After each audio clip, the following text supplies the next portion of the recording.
তুমি ঠিক আছো?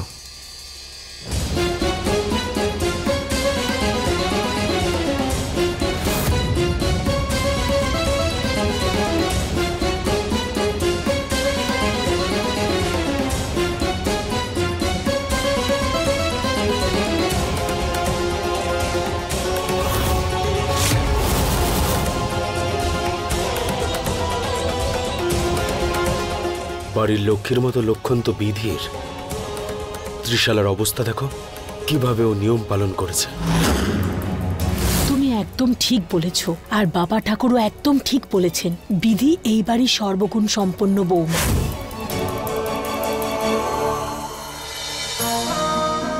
বেঁচে থাকো, বিধি আর আবিরের জুড়ি যেন অটুট থাকে। ঠিক আছে, ব্যাস থাক মা, সৌভাগ্যবতী হও।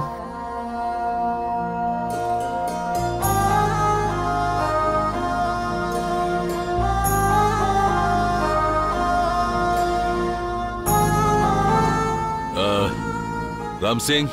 হ্যাঁ মালিক। নাও বৌমা।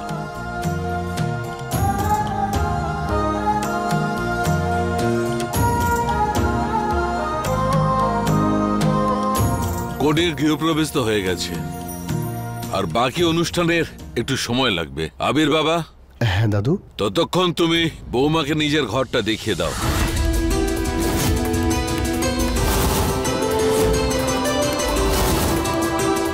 কিন্তু দাদু, এসবের কি প্রয়োজন আছে? রাম সিং তো আছেনই, উনি ঘরটা দেখিয়ে দিক। না না, তুমি হচ্ছে ওর স্বামী, তুমি নিজে গিয়ে ওর ঘরটা দেখাও।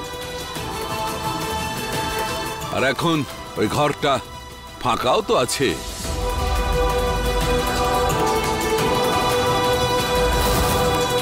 বিধি, হাতটা দাও।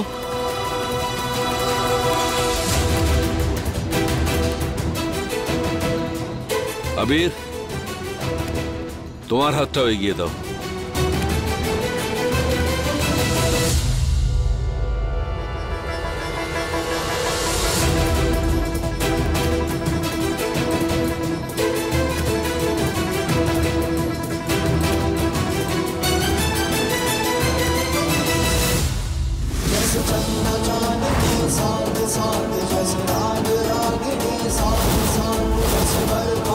যাও, বৌমাকে নিজের ঘরে নিয়ে যাও।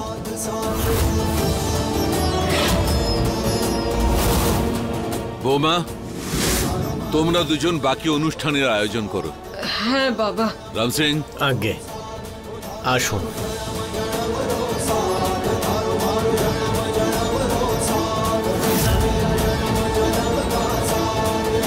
ত্রিশালা,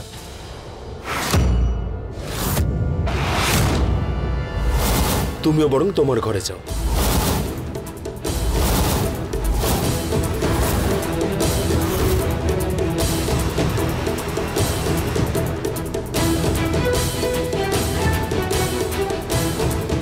আবির, তুমি ঠিক সেই কাজগুলোই করো যেগুলো উনি বলেছেন, ঠিক আছে? ঠিক আছে কাকা।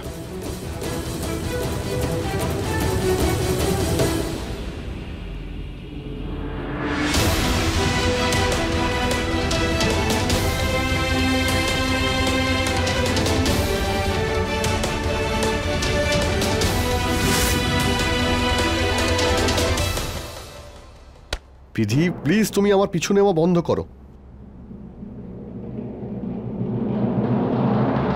চিন্তা করো না, আমি আছি তো। এই নাও তোমার ব্ল্যাক কফি। তোমার মাথা ব্যথা করছে তো? সরি ত্রিশালা, আমি ভেবেছিলাম বিধি। তুমি কি করে বুঝলে যে আমার কফি খেতে ইচ্ছে করছে? আবির, এতটুকু তো আমি জানি তোমার সম্পর্কে, যে যখনই তুমি চিন্তায় পড়ো তখনই তোমার মাথা ধরে যায়, ঠিক এভাবে। তখনই আমি বুঝতে পেরে যাই যে তোমার মাথা ব্যথার ওষুধ শুধুমাত্র ব্ল্যাক কফি হতে পারে। তুমি কত ভাবো ত্রিশালা আমাকে নিয়ে, কত ভালোবাসো, আর একেই বলে সত্যিকারের ভালোবাসা, যা দাদু বুঝতেই পারে না। তুমি ক্ষমা করে দাও ত্রিশালা, আমার কথা দাদু শুনলেন না, বাধ্য হয়ে ওনার কথাই আমাকে শুনতে হলো। তুমি সবসময় আমাকে নিয়ে ভাবো, আর আমি তোমাকে শুধু কষ্ট দিচ্ছি। প্লিজ আবির, কষ্টের সম্পর্ক সব থেকে বড় হয়, আর উনি তো দাদু হন তোমার। আর এমনিতেও ওনার শরীরের এমন অবস্থা বুঝে আমি জানি যে তুমি কিছুই করতে পারবে না। ক্ষমা তো আমার চাওয়া উচিত তোমার কাছে। আমি জানি যে বিধির গৃহপ্রবেশের সাথে আমার গৃহপ্রবেশ করা উচিত হয়নি, এটা ঠিক হয়নি জানি, কারণ আমি দেখছিলাম তোমাকে, আমি জানতাম যে তোমার কতটা খারাপ লাগছিল। আর এমনিতেও দাদু এটা চান যে তুমি বিধির সাথে এই সম্পর্কে থাকো, আর আমি এখানে থাকলে না এই সমস্যা আরও বাড়তেই থাকবে। তাই আমি এখান থেকে চলে যাব বলে মন স্থির করেছি আবির।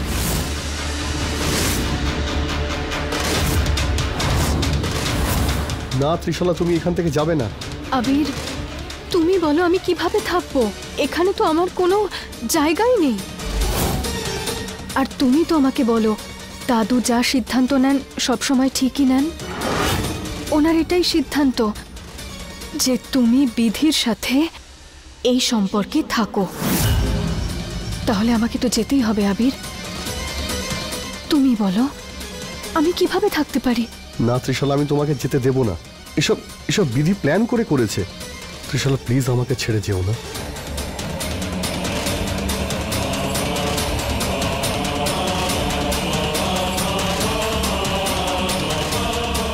আমি জানতাম আবির আমাকে যেতে দেবে না। তোমাকে আমি এতটাই ভালোবাসবো আবির যে ওই মেয়েটা বিধির জন্য তোমার মনে কোনো জায়গাই থাকবে না।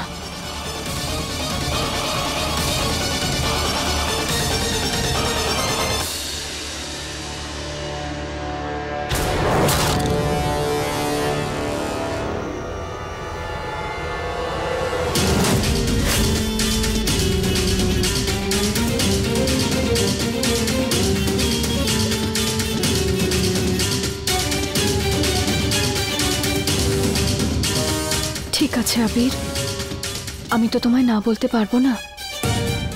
এতটা ভালোবাসি যে আমি তোমায়। আমি তোমার কাছেই থাকবো, অনেক কাছে।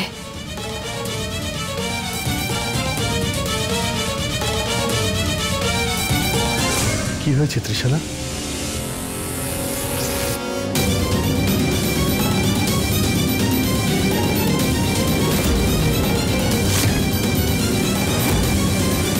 তুমি এখানে কি করছো? ওই ঘরটা কোন দিকে আমি তো ঠিক জানি না। তুমি তোমার ঘর খুঁজছো? এসো, তোমার ঘর আমি দেখাচ্ছি।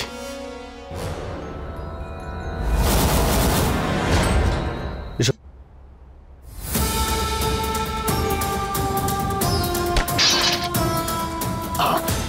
সাহেব বাবু, আপনি ঠিক আছেন তো? কোথাও লাগেনি? আমি ঠিক আছি, আমি ঠিক আছি, চলো। ভগবান জানে ঠাকুরদামশাই ওনার মধ্যে আদিনাথের ছায়া কি করে দেখেন। কোথায় উনি আর কোথায় ইনি।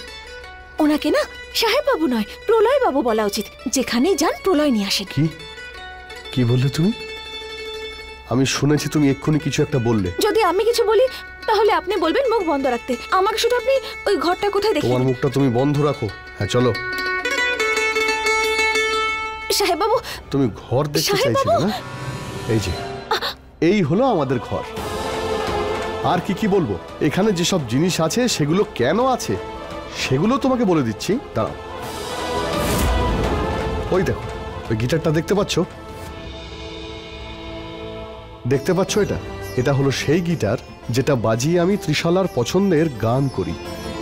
আমি এটা ভেবেছিলাম যে বিয়ের পরে এই ঘরে এই গিটার বাজিয়ে ওকে আমি ওর পছন্দের গান শোনাবো।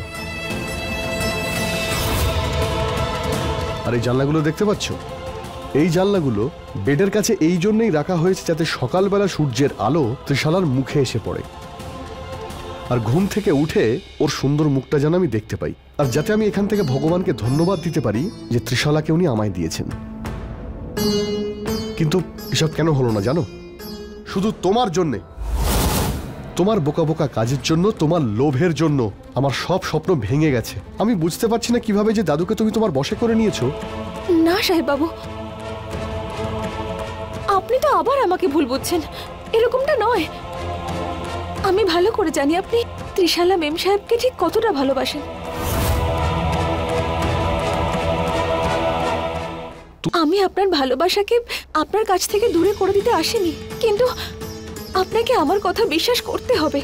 আমার কাছেও সহজ ছিল না এই বিয়েটা করা, জোর করে আপনার কোণে সাজা, আপনার আর মেম সাহেবের মধ্যে আসা, কিন্তু আমাকে এসব করতে হলো আপনার প্রাণ বাঁচানোর জন্য।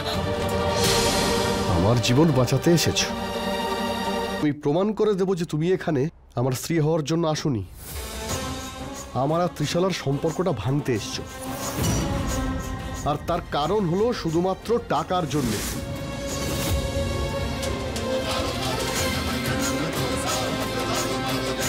তুমি একটা কাজ করো, তুমি এখানেই দাঁড়াও, আমি এক্ষুনি আসছি। আর এই জানলাগুলো দেখতে পাচ্ছ, বেডের কাছে এই জন্যই রাখা হয়েছে যাতে সকালবেলা সূর্যের আলো ত্রিশালার মুখে এসে পড়ে, আর ঘুম থেকে উঠে ওর সুন্দর মুখটা যেন আমি দেখতে পাই। আমি এটা ভেবেছিলাম যে বিয়ের পরে এই ঘরে এই গিটার বাজিয়ে ওকে আমি ওর পছন্দের গান শোনাবো। কত পরিশ্রম করেছেন সাহেব বাবু, ত্রিশালা মেম সাহেবের জন্য এই ঘরটা সুন্দর করে সাজিয়েছেন। আমার ভীষণ খারাপ লাগছে ওনাদের মাঝে চলে এসে, কিন্তু সাহেব বাবু গেলেন কোথায়? এদিকে শোন, বসো এখানে, বসো। দেখছো এটা? সাহেব বাবু, এটা কি? এটা কি তোমাকে এক্ষুনি মনে করিয়ে দিচ্ছে। মনে আছে তুমি আমাকে একবার মিথ্যে বলেছিলে না? তুমি কি করে মনে রাখবে? তুমি তো সবসময় মিথ্যে কথা বলো আর বারবার বলতে থাকো, কারণ তুমি মুখ খুললেই মিথ্যে বেরোয়। তুমি আমাকে বলেছিলে যে তোমার নাকি ক্যান্সার আছে, ব্লাড ক্যান্সার, যাতে সবসময় তুমি আমার কাছ থেকে সহানুভূতি পাও। এটাও বলেছিলে যে তুমি একদম লাস্ট স্টেজে, তুমি মরতে চলেছো। সাহেব বাবু, আমার ক্যান্সার হয়েছে, আমার কাছে বেশি সময় নেই। সাহেব বাবু, এটা মিথ্যে নয়। দাঁড়াও, এখনই সবকিছু পরিষ্কার হয়ে যাবে।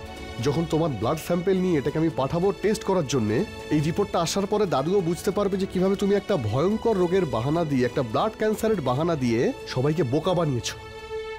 না সাহেব বাবু, জীবনের মূল্য জানি আমি, আর আমার অসুস্থতা নিয়ে আমি এত বড় মিথ্যে কথা বলবো না। আপনি হয়তো জানেন না কতটা কষ্টকর এটা। আমি প্রত্যেক দিন, প্রত্যেকটা মুহূর্তে এটা ভাবি যে আমি হয়তো কোনোদিন আমার মায়ের কাছ থেকে দূরে চলে যাব, আর হ্যাঁ, মরে যাব, কিন্তু কখনো হার মানবো না। যতদিন আমি বাঁচবো সব সময় মুখে হাসি নিয়ে বাঁচবো, আর সব সময় চেষ্টা করব অন্যদের মুখেও হাসি ফোটাতে। বন্ধ করো তোমার এই নতুন নাটক।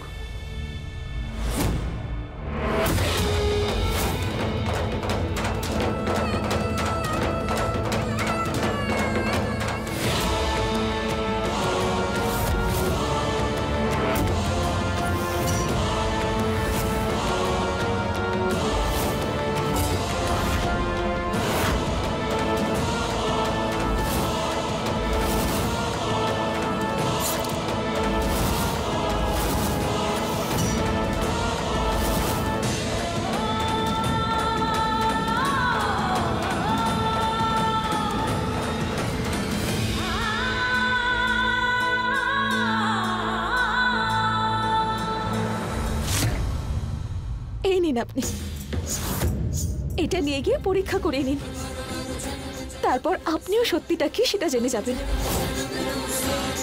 এই নিন। সত্যি তখনই জানতে পারা যাবে যখন আমি এই স্যাম্পেলটা টেস্টের জন্য পাঠাবো।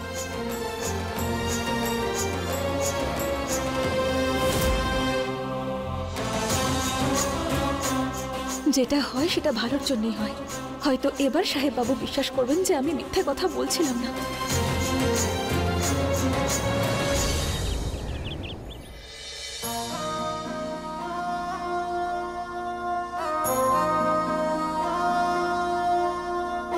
সব তৈরি হয়ে গেছে বৌমা? হ্যাঁ বাবা ঠাকুর, সব হয়ে গেছে। এখন আমরা পরের অনুষ্ঠানের ব্যবস্থা করব। আমাদের পরিবারের এইটা খুবই গুরুত্বপূর্ণ অনুষ্ঠান। এবার পরিবারের গুরুজনরা নতুন বৌমাকে ত্রিধন দান করে। এই ধন রীতি মেনে আমাদের পরিবারের এক বৌমা অন্য বৌমাকে দান করে। দাদু, ওই স্ত্রীধন কোথায়? আমাকে দেখাবে না? সিন্ধুকে রাখা আছে আমাদের পরিবারের খানদানি গয়নার সঙ্গে। আমি আনতে বলেছি, এখন এসে যাবে। যদি সবকিছু তৈরি থাকে তো নতুন বৌমা কোথা গেল? ডাকো ওকে। নিশান্ত বাবা, হ্যাঁ, তুমি গিয়ে বৌমাকে নিয়ে এসো। এবার এই চাকরের কাজটাও আমাকে দিয়ে করাবে। হ্যাঁ, এক্ষুনি যাচ্ছি।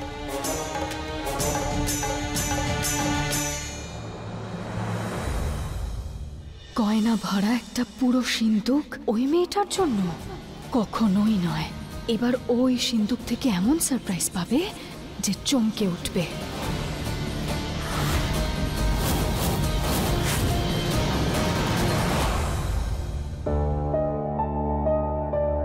চলো, দাদু নিচে নিয়মের জন্য ডাকছে।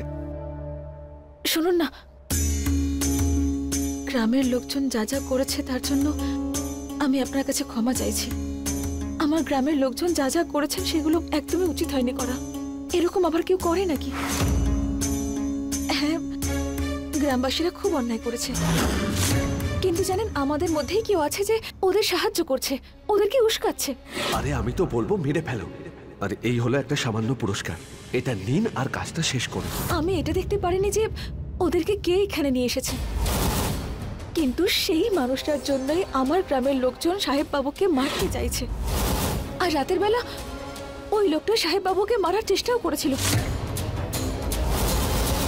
আমি যদি একবার ওকে হাতে পাই, কিছুতেই ছাড়বো না ওকে, যেভাবেই হোক শাস্তি দেওয়াবো। তুমি ঠিকই বলেছ, ভুল হয়েছে। তুমি কোনো চিন্তা করো না, আমি খুঁজবো ওনাকে। আর আমি ততক্ষণ থামবো না যতক্ষণ না ওনাকে খুঁজে পাবো। তুমি কোনো চিন্তা করো না। এখন চলো আমার সঙ্গে, আসলে নিচে তোমার জন্য অপেক্ষা করছে সবাই। একটা কথা বলবো, আপনি না খুব ভালো মানুষ। আমাকে সাহায্য করার জন্য ধন্যবাদ। আচ্ছা, আপনি নিচে যান, আমি আসছি।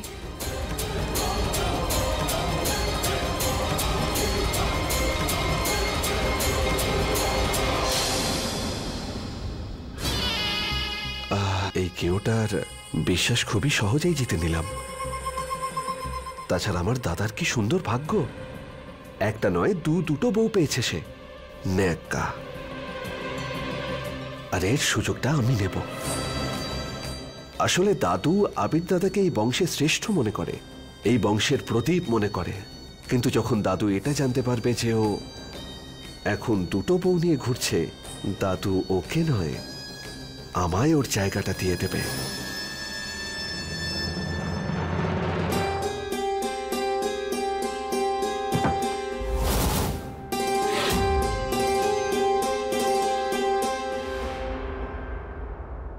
তুমি নিয়মটা করলে না ত্রিশালা?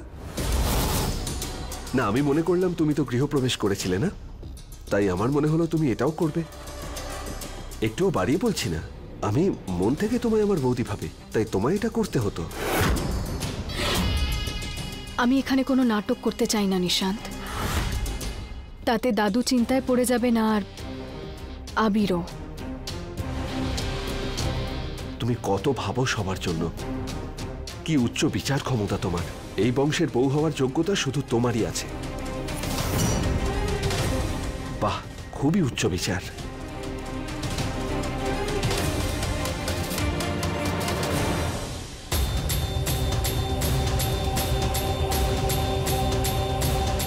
আমি খুব ভালো মতো বুঝতে পারছি তুমি এখন কি ভাবছো। তুমি নিশ্চয়ই ভাবছো যে এই সমস্ত নিয়মগুলো ওই বিধি তো বেচা মেয়েটার সঙ্গে হচ্ছে, সেগুলো তোমার সঙ্গে হতে পারতো। এই সমস্ত স্ত্রীধন বিধির নয়, এগুলো সব তোমার ত্রিশলা। আর এমনটাই হবে। আমি তোমাকে কথা দিচ্ছি, এই স্ত্রীধনের ওপরে ওই মেয়েটার কোনো অধিকার থাকবে না।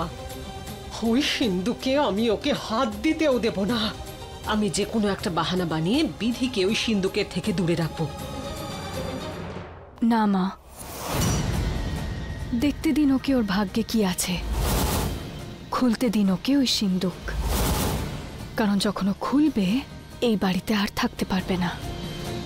হয়তো হাসপাতালে যাবে, নইলে সোজা শ্মশানে। এমন কি আছে ওই সিন্ধুকে, আমাকেও তো বলো। অনুষ্ঠান শুরু হতে দিন, আপনি নিজেই বুঝতে পারবেন।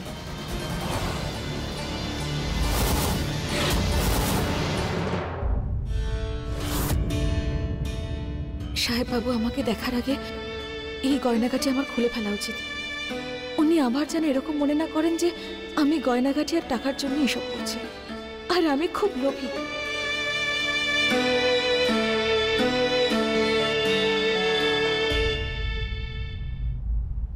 বাবা ঠাকুর, নতুন বৌমা এসেছে। আবির বাবা কোথায়? ওকে তো বৌমার সঙ্গে বসতে হবে পাশে। ঠাকুরদা মশাই উনি বাইরে গেছেন। বাইরে গেছে মানে?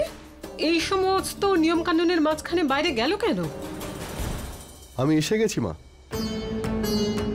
একটা দরকারি কাজে বাইরে গেছিলাম, যাতে এই বাড়ির জন্য সব ভালো হয়। বেশ, ঠিক আছে, যাও তাড়াতাড়ি গিয়ে তৈরি হয়ে এসো, পরের অনুষ্ঠান করতে হবে। ঠিক আছে দাদু।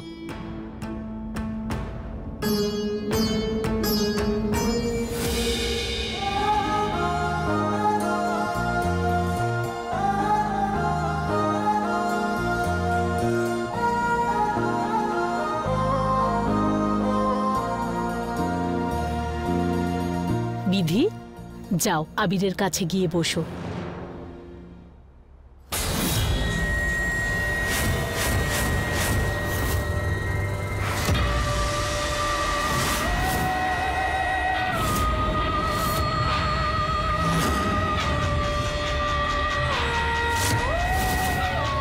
বিধি, দাঁড়িয়ে কেন গেলে? যাও গিয়ে বসো। এ আমার কি হচ্ছে?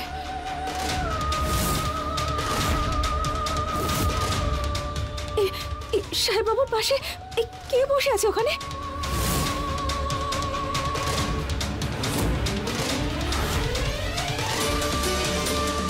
ওখানে তো কেউ নেই। বিধি, কি হয়েছে তোমার? না, ওখানে সাহেব বাবুর পাশে কেউ একজন বসে আছে।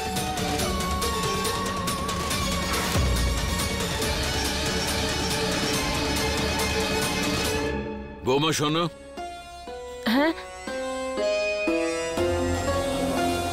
কি হয়েছে?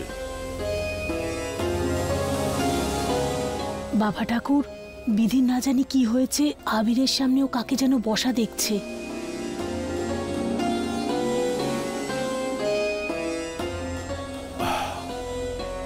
আমাকে বিধির কাছে নিয়ে চলো। হ্যাঁ বাবা ঠাকুর, আসুন।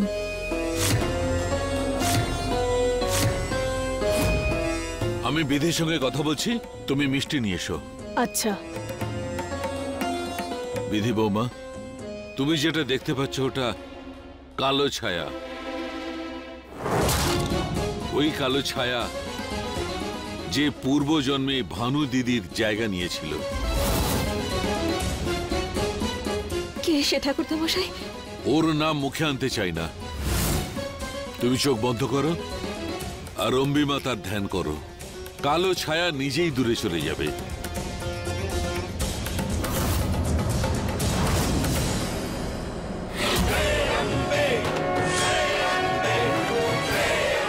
জয় মা জগদম্বা, জয় মা জগদম্বা, জয় মা জগদম্বা, জয় মা জগদম্বা, জয় মা জগদম্বা।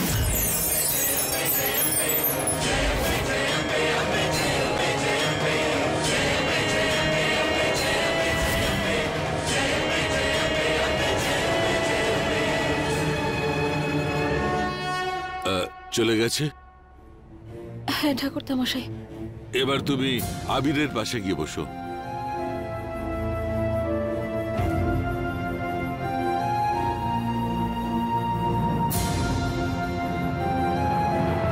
আমি ব্লাডটা টেস্টের জন্য পাঠিয়েছি, সেই ভয়ে কি এখানে এসে বসছিল না নাকি?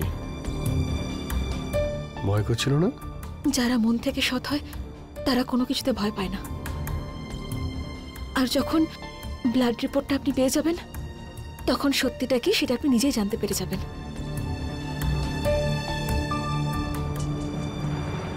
এবার তুমি এদিকে এসো। বিধির পাশে আমাকে নিয়ে চলো।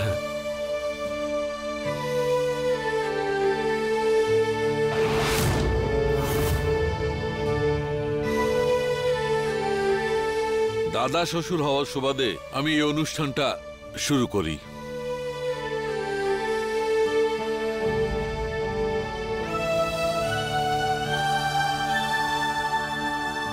এই উপহার আর আশীর্বাদী জিনিস তোমার জন্যে। সিন্দুক খোলো আর ওইখান থেকে তোমার ত্রিধন নিয়ে নিজের কাছে রাখো। এবার আমিও দেখব যে ওই সিন্ধুকে এমন কি আছে যেটা দেখে বিধি চমকে উঠবে।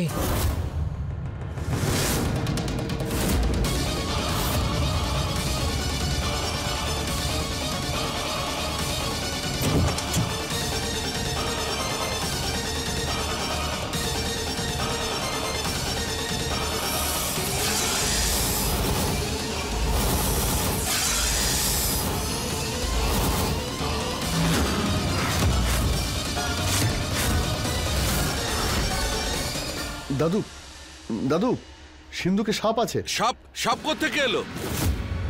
কাকা, কাকা তুমি এখনই দাদুকে ভিতরে নিয়ে যাও, আর তুমি গিয়ে লাঠি নিয়ে এসো। হ্যাঁ হ্যাঁ।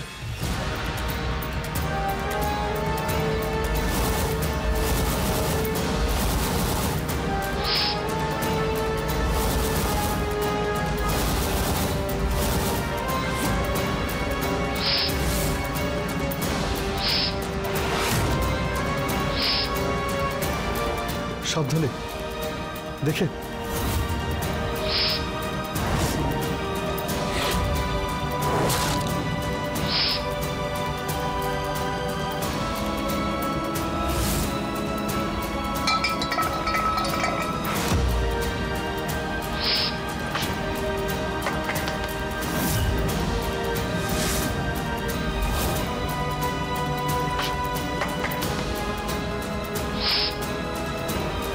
আবির, আবির এটা কি করছো তুমি?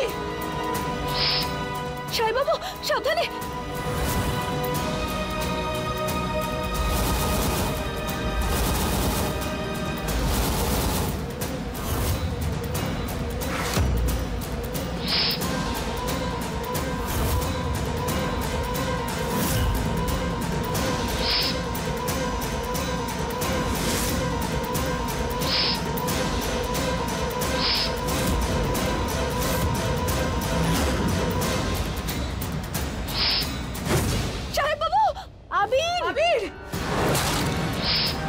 নিশান্ত লাঠি নিয়ে এসো।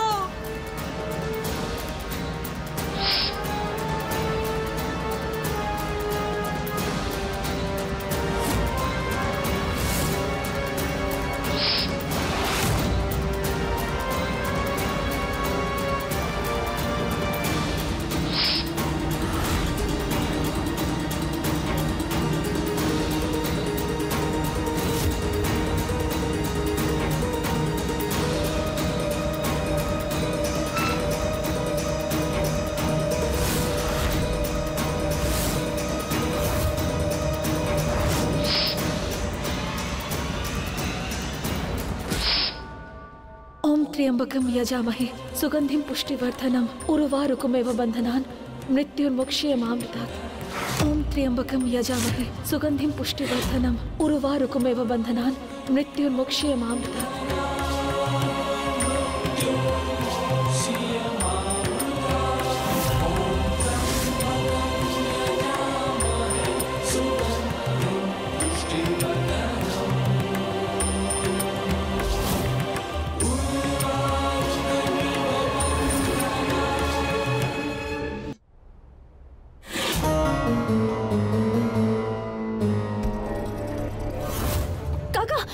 শীঘ্রই বাক্সটা নিয়ে আসুন। আগে বৌদিমণি।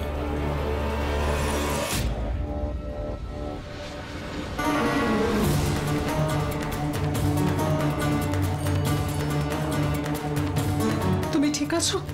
হ্যাঁ মা, আমি ঠিক আছি।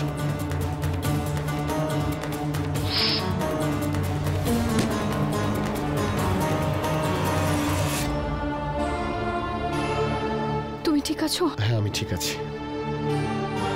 আপনি এটা বাইরে নিয়ে গিয়ে ওকে ছেড়ে দিন, মারবেন না কিন্তু। কোথায় কোথায় কোথায় কোথায় গেল? কোথায় গেল সাপ? তুমি আমার ছেলের জীবন বাঁচিয়ে অনেক বড় উপকার করেছো আমার। কিভাবে তোমাকে ধন্যবাদ জানাবো বুঝতে পারছি না। বিধি, থ্যাংক ইউ সো মাচ আমার আবিরকে বাঁচানোর জন্য। কিন্তু এই সাপ এখানে এলো কি করে? তুমি রেখেছিলে এই সিন্ধুকের মধ্যে? খুব ভালোই তো খেলা দেখিয়েছো। তোমার কি মনে হচ্ছে সবার সামনে তুমি এইসব করে তুমি সবার মন জয় করে নেবে? তুমি সব সময় মিথ্যেবাদী থাকবে। তোমরা কেউ কিন্তু এর কথা বিশ্বাস করবে না। এই মিথ্যেবাদী আর সব সময় মিথ্যে কথাই বলে। ওর সবচেয়ে বড় মিথ্যে আজকে আমি সবার সামনে ফাঁস করে দেব। দাদাবাবু, উনি কার একটা ব্লাড রিপোর্ট নিয়ে এসেছেন। কার ব্লাড টেস্টের রিপোর্ট? বিধির ব্লাড টেস্টের রিপোর্ট।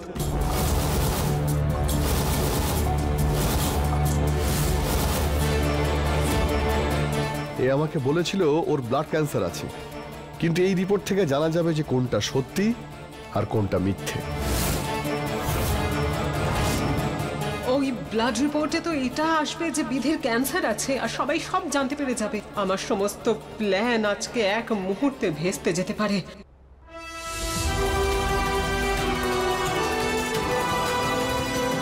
রিপোর্টে তো এটা জানা যাবে যে বিধির সত্যি ব্লাড ক্যান্সার আছে।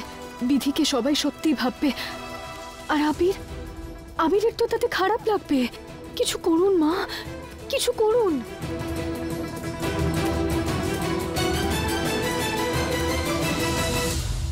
খুলুন সাহেববাবু, খুলুন সাহেববাবু, আর নিজের চোখে দেখে নিন এই রিপোর্টে কি লেখা আছে।